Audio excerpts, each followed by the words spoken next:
अपनी कहानी में मैंने एक ऐसे सर्वगुण संपन्न नेता का निर्माण करने की योजना बनाई जिसे पढ़कर कवि महाशय को अपनी हार माननी ही पड़े।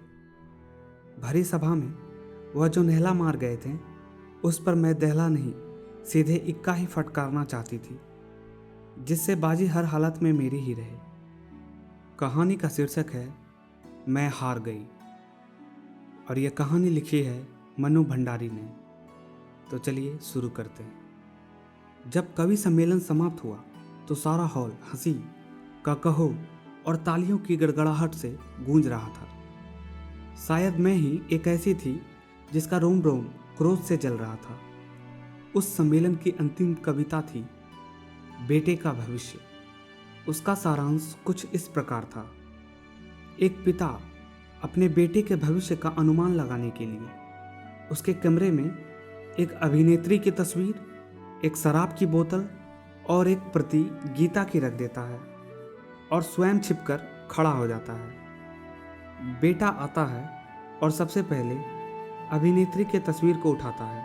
उसकी बाहें खिल जाती है। बड़ी हसरत से उसे वह सीने से लगाता है, चूमता है और रख देता है। उसके बाद शराब की बोतल से 2-4 घूंट पीता है। थोड़ी देर बाद मुंह पर अत्यंत गंभीरता के भाव लाकर बगल में गीता दबाए वह बाहर निकलता है। बाप बेटे की यह करतूत देखकर उसके भविष्य की घोषणा करता है। यह साला तो आजकल का नेता बनेगा। कवि महोदय ने यह पंक्ति पढ़ी ही थी कि हॉल के एक कोने से दूसरे कोने तक हंसी की लहर दौड़ गई। पर नेता की ऐसी फजीहत देखकर मेरे तो तन बदन में आग लग गई। साथ आए हुए मित्र ने व्यंग करते हुए कहा, क्यों, तुम्हें तो वह कविता बिल्कुल पसंद नहीं आई होगी। तुम्हारे पापा भी तो एक बड़े नेता हैं। मैंने गुस्से में जवाब दिया, पसंद? मैंने आज तक इससे भद्दी और भोंडी कविता नहीं सुनी। अपने मित्र की व्यंग्यता को मैं खूब अच्छी तरह से पहचानती थी। उसका क्रोध बहुत कुछ चिलम न मिलने वालों के आक्रोश के समान ही था। उसके पिता चुनाव में मेरे पिताजी के प्रतिद्वंदी के रूप में खड़े हुए थे और हार गए थे। उस तमाचे को वह अभी तक नहीं भूले थे। आज यह कविता सुनकर उन्हें दिल की जलन निकालने का अवसर मिला। उन्हें लग रहा था मानो उनके पिता का हारना भी आज सार्थक हो गया। पर मेरे मन में उस समय कुछ और चक्कर चल रहा था। मैं जली भुनी जो गाड़ी में बैठी तो सच मानिए सारे रास्ते यही सोचती रही कि किस प्रकार इन कवि महाशय को करारा सा जवाब दूं। मेरे पिताजी के राज में ही नेता की ऐसी छीछा लेदर भी कोई चुपचाप सह लेने की बात थी भला। चाहती तो यही थी कि कविता में ही उनको जवाब दे दूं, पर इस ओर कभी कदम नहीं उठाया था। सो निश्चय किया कि कविता नहीं तो कहानी ही सही। अपनी कहानी में मैंने एक ऐसे सर्वगुण संपन्न नेता का निर्माण करने की योजना बनाई जिसे पढ़कर कवि महाशय को अपनी हार माननी ही पड़े। भरी सभा में वह जो नहला मार गए थे उस पर मैं दहला नहीं सीधे इक्का ही फटकारना चाहती थी, जिससे बाजी हर हालत में मेरी ही रहे। यही सब सोचते सोचते मैं कमरे में घुसी तो दीवार पर लगी बड़े बड़े नेताओं की तस्वीरों पर नजर गई। सबके प्रतिभाशाली चेहरे मुझे प्रोत्साहन देने लगे। सब नेताओं के व्यक्तिगत गुणों को एक साथ ही मैं अपने नेता में डाल देना चाहती थी, जिससे वह किसी भी गुण में कम न रहने पाए। पूरे सप्ताह तक मैं बड़े बड़े नेताओं की जीवनियाँ पढ़ती रही और अपने नेता का ढांचा बनाती रही। सुना था और पढ़कर भी महसूस किया कि जैसे कीचड़ कमल में उत्पन्न होता है वैसे ही महान आत्माएं गरीबों के घर में ही उत्पन्न होती है। सोच विचार कर एक शुभ मुहूर्त देखकर मैंने सब गुणों से लैस करके अपने नेता का जन्म गांव के एक गरीब किसान की झोपड़ी में करा दिया। मन की आशाएं और उमंगें जैसे बढ़ती है वैसे ही मेरा नेता भी बढ़ने लगा। थोड़ा बड़ा हुआ तो गांव के स्कूल में ही उसकी प्रारंभिक शिक्षा हुई। यद्यपि मैं इस प्रबंध से विशेष संतुष्ट नहीं थी, पर स्वयं ही मैंने परिस्थितियां बना डाली थी कि इसके सिवाय कोई चारा नहीं था। धीरे धीरे उसने मिडिल पास किया। यहाँ तक आते आते उसने संसार के सभी महान व्यक्तियों की जीवनियाँ और क्रांतियों के इतिहास पढ़ डाले। देखिए, आप बीच में ही ये मत पूछ बैठिएगा कि 8वीं का बच्चा इन सबको कैसे समझ सकता है। यह तो एकदम अस्वाभाविक बात है। इस समय मैं आपके किसी भी प्रश्न का जवाब देने की मन स्थिति में नहीं हूँ।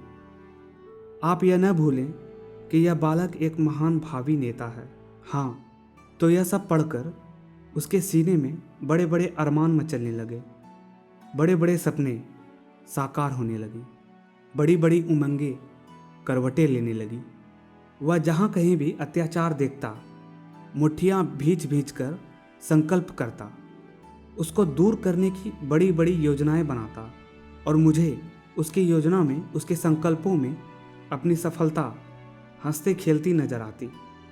एक बार जान का खतरा मोल लेकर मैंने जमींदार के कारिंदों से भी उसकी मुठभेड़ करा दी और उसकी विजय पर उससे अधिक हर्ष मुझे हुआ।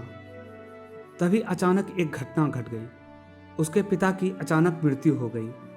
दवा इलाज के लिए घर में पैसा नहीं था, सो उसके पिता ने तड़प तड़प कर जान दे दी और वह बेचारा कुछ भी न कर सका। पिता की इस बेबसी की मृत्यु का भारी सदमा उसको लगा। उसकी बूढ़ी माँ ने रोते रोते प्राण तो नहीं पर आंख की रोशनी गंवा दी। घर में उसकी एक विधवा बुआ और एक छोटी क्षयग्रस्त बहन और थी। सबके भरण पोषण का भार उस पर आ पड़ा। आय का कोई साधन था नहीं। थोड़ी बहुत जो जमीन थी उसे जमींदारों ने लगान बकाया निकाल कर हथिया लिया। उसके पिता की विनम्रता का लिहाज करके अभी तक वह चुप बैठा था। अब क्यों मानता? उसके क्रांतिकारी बेटे से वह परिचित था, सो अवसर मिलते ही बदला ले लिया। अब मेरे भावी नेता के सामने भारी समस्या थी।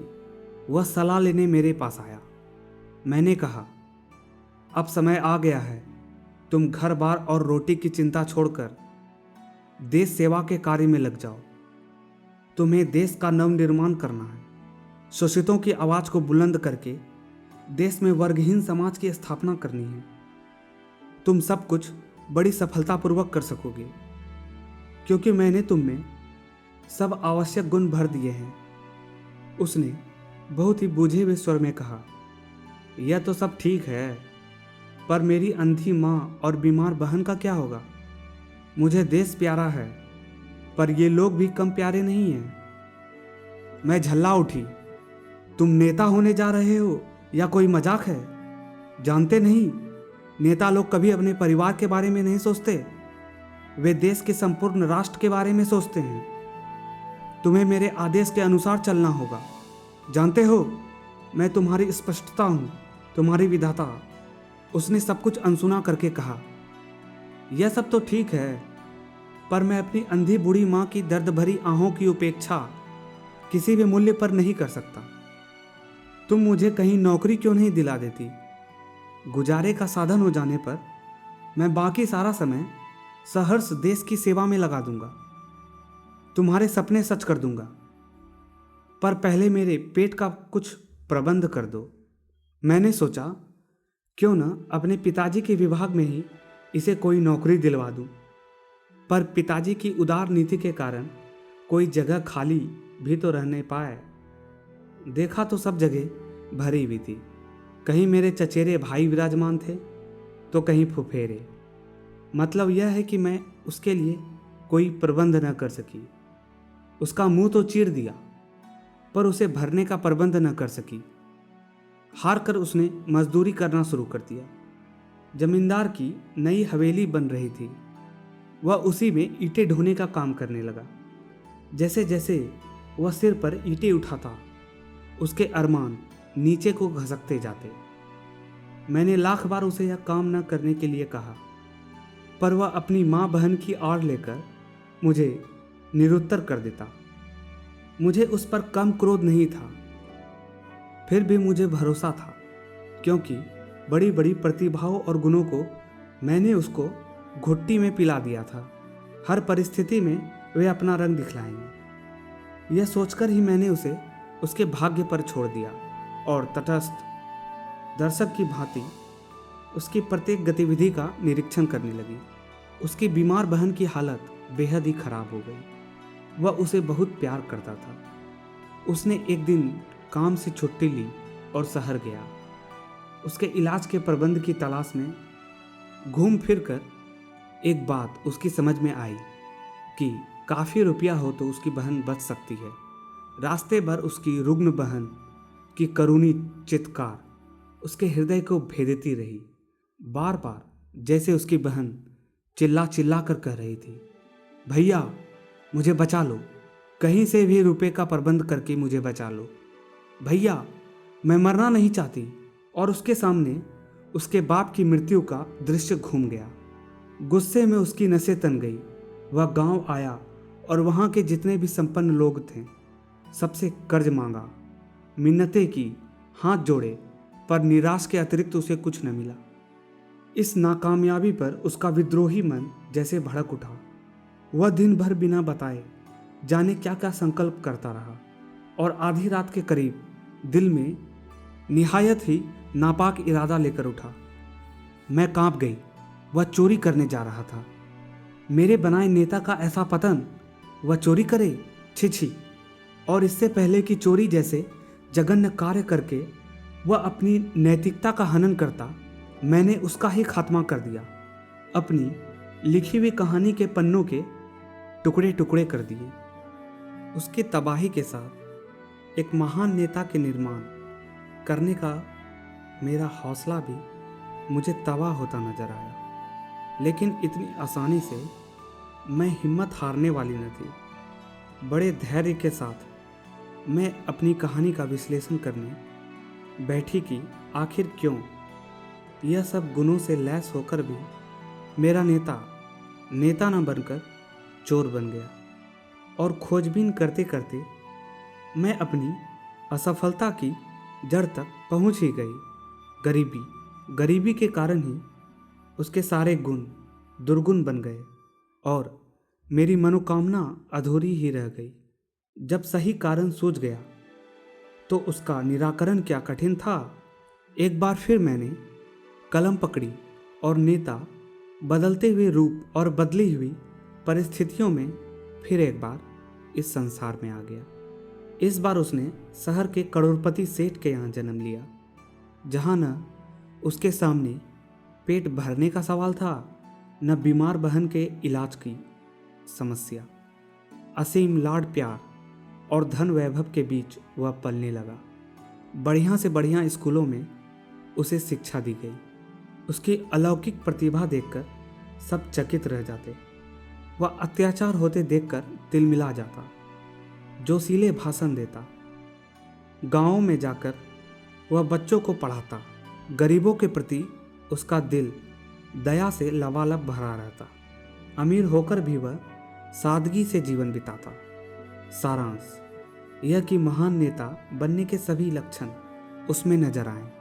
कदम कदम पर वह मेरी सलाह लेता और मैंने भी उसके भावी जीवन का नक्शा उसके दिमाग में पूरी तरह उतार दिया था, जिससे वह कभी भी पथ भ्रष्ट न होने पाए। मैट्रिक पास करके वह कॉलेज गया, जिस कॉलेज में एक समय में केवल राजाओं के पुत्र ही पढ़ा करते थे और आज भी जहाँ रईसी का वातावरण था, उसी कॉलेज में उसके पिता ने उसे भर्ती कराया। लेकिन मेरी सारी सावधानी के बावजूद उन रईस जादों की सोहबत अपना रंग दिखाए बिना न रह सकी। वह अब जरा आराम तलब हो गया। मेरे सलाह मशविरों की अब उसे उतनी चिंता न रही। घंटों अब वह कॉफ़ी हाउस में रहने लगा और एक दिन तो मैंने उसे हाउजी खेलते देखा। मेरा दिल धक से कर गया। जुआ, हाय राम, यह क्या हो गया। मैं संभलकर कुर्सी पर बैठ गई और कलम को कसकर पकड़ लिया। कलम को जोर से पकड़कर ही मुझे लगा मानो मैंने उसकी नकेल को कसकर पकड़ लिया हो। पर उसके तो जैसे अब पर निकल आए थे। जुआ ही उसके नैतिक पतन की अंतिम सीमा न रही। कुछ दिनों बाद ही मैंने उसे शराब पीते भी देखा। मेरा क्रोध सीमा से बाहर जा चुका था। मैंने उसे अपने पास बुलाया। अपने क्रोध पर जैसे तैसे काबू रखते हुए मैंने उससे पूछा, जानते हो मैंने तुम्हें किस लिए बुलाया है? वह भी मानो मेरा सामना करने के लिए पूरी तरह तैयार होकर आया था। बोला, अपने स्वार्थ की पूर्ति के लिए, अपनी इच्छा पूरी करने के लिए तुमने मुझे बनाया है। पर यह जरूरी नहीं कि मैं तुम्हारी इच्छा अनुसार ही चलूं। मेरा अपना भी अस्तित्व है, मेरे अपने भी विचार हैं। मैं चिल्ला उठी, जानते हो तुम किससे बातें कर रहे हो? मैं तुम्हारी स्पष्टता हूँ, तुम्हारी निर्वाता। मेरी इच्छा से बाहर तुम्हारा कोई स्वतंत्र अस्तित्व नहीं। वह हंस पड़ा, अरे तुमने तो मुझे अपनी कलम से पैदा किया है। मेरे इन दोस्तों को देखो, इनकी अम्माओं ने तो इन्हें अपने जिस्म से पैदा किया है, फिर भी वे इनके निजी जीवन में इतना हस्तक्षेप नहीं करती जितना तुम करती हो। तुमने तो मेरी नाक में दम कर रखा है। ऐसा करो, वैसा मत करो। मानो मैं आदमी नहीं, काठ का उल्लू हूँ। सो बाबा, ऐसी नेतागिरी मुझसे निभाई न निभेगी। यह उम्र दुनिया की रंगीनी और घर की अमीरी बिना लुफ्त उठाए ही जवानी क्यों बर्बाद की जाए? यह सब करके क्या नेता नहीं बना जा सकता? और मैं कुछ कहूँ उससे पहले ही वह सीटी बजाता हुआ चला गया। कल्पना तो कीजिए उस जिल्लत की जो मुझे सहनी पड़ी। इच्छा तो हुई कि उसे अपने पहले नेता की तरह इसका सफाया भी कर दूं, पर सदमा इतना गहरा था कि जोश भी न रहा। इतना सब हो जाने पर भी जाने क्यों मन में एक छीन सी आशा बनी हुई थी, शायद वह सीधे रास्ते पर आ जाए। गांधी जी ने भी तो एक बार बचपन में चोरी की थी, बुरे कर्म किए थे, फिर अपने आप रास्ते पर आ गए। संभव है इसके हृदय में भी कभी पश्चाताप की आग जले और यह अपने आप सुधर जाए। पर अब मैंने उसे आदेश देना बंद कर दिया था और धैर्य के साथ उस दिन की प्रतीक्षा करने लगी जब वह पश्चाताप की अग्नि में झुलसता हुआ मेरे चरणों में आ गिरेगा और अपने किए के लिए क्षमा मांगेगा। पर ऐसा शुभ दिन कभी नहीं आया। जो दिन आया वह कल्पनातीत था। एक बहुत ही सुहावनी सांझ को मैंने देखा कि वह खूब सज धज रहा है। आज का लिबास कुछ अनोखा ही था। शार्क स्किन के सूट की जगह सिल्क की शेरवानी थी, सिगरेट की जगह पान था, सेंट महक रहा था। बाहर हॉर्न बजा और वह गुनगुनाकर अपने मित्र की गाड़ी में जा बैठा। गाड़ी एक बार के सामने रुकी और रात तक वे साहबजादे पैग पर पैग डालते रहे, भद्दे मजाक करते रहे और ठहाके लगाते रहे। रात को 9 बजे उठे तो पैर लड़खड़ा रहे थे। जैसे तैसे गाड़ी में बैठा और ड्राइवर से जिस गंदी जगह चलने को कहा उसका नाम लिखते भी मुझे लज्जा लगती है। अपने को बहुत रोकना चाहती थी, फिर भी वह घोर पाप मैं सहन न कर सकी और तय कर लिया कि आज जैसे भी होगा मैं फैसला कर ही डालूंगी। मैं गुस्से से कांपती हुई उसके पास पहुंची। इस समय उससे बात करने में भी मुझे घृणा हो रही थी। क्रोध से मेरा रोम रोम जल रहा था। फिर भी अपने को काबू में रखकर और स्वर को भरसक कोमल बनाकर मैंने उसे कहा, एक बार अंतिम चेतावनी देने के ख्याल से ही मैं इस समय तुम्हारे पास आई हूँ। तुम्हारा यह सर्वनाश देखकर जानते हो मुझे कितना दुख होता है। अब भी समय है, संभल जाओ। सुबह का भूला यदि शाम को घर आ जाए तो भूला नहीं कहलाता। पर इस समय वह शायद मुझसे बात करने की मन स्थिति में नहीं था। उसने पान चबाते हुए कहा, अरे जान, यह क्या तुमने हर समय नेतागिरी का पचड़ा लगा रखा है? कहाँ तुम्हारी नेतागिरी और कहाँ छमिया का छमकार। देख लो तो बस सरूर आ जाए। मैंने कान बंद कर लिए। वह कुछ और भी बोला पर मैंने सुना नहीं। पर उसने जो आंख मारी वह दिखाई दी और मुझे लगा जैसे पृथ्वी घूम रही है।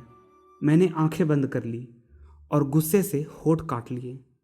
क्रोध के आवेग में कुछ भी कहते नहीं बना, केवल मुंह से इतना ही निकला, दुराचारी, अशिष्ट, नारकीय कीड़े।